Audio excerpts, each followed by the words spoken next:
বন্ধুরা, লিলি আজ তাড়াহুড়ো করে রান্না করছিল কারণ আজ ছিল তার জন্মদিন। অথচ লিলির মা বাবা সারাদিন বাড়ির বাইরে ছিলেন।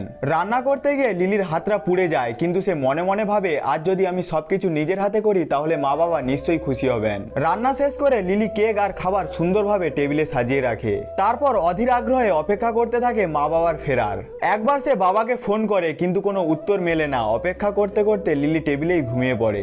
রাত অনেক গড়িয়ে যায়, প্রায় 12টার সময় তার মা বাবা বাড়ি ফেরেন। তখনই তারা দেখতে পান লিলি একা হাতে রান্না করেছে। ঠিক সেই মুহূর্তে ছোট বোন লিলিকে জাগিয়ে তোলে এবং আনন্দ ভরে বলে, দিদি দেখ, পাপা আমাকে বড় একটা টেডি উপহার দিয়েছেন। কিন্তু লিলির বাবা তাকে শুধুমাত্র ঠান্ডা গলায় বললেন, লিলি তুমি খেয়ে ঘুমিয়ে পড়ো। তারপর বাবা বোনকে কোলে তুলে নেন।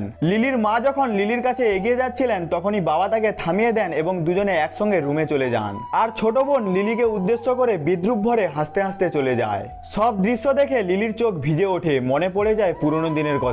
আগে জন্মদিনে মা বাবা আমাকে কত আদরে রাখতেন, কত সুন্দরভাবে জন্মদিন পালন করতেন, আর তখন মা বাবা আমাকে ভীষণ ভালোবাসতেন। এইসব মনে করে লিলি অশ্রু ধরে রাখতে পারে না। কেক আর খাবার টেবিলেই পড়ে থাকে। ঠিক তখনই হঠাৎ স্বর্গ থেকে এক দেবদূত এসে লিলিকে প্রশ্ন করে, লিলি কি হয়েছে তোমার, কেন কাঁদছো? বন্ধুরা, এর পরে কি ঘটবে তা জানতে হলে দ্রুত একটি লাইক করে চ্যানেলটিকে সাবস্ক্রাইব করে আমাদের সঙ্গে থাকতে পারো।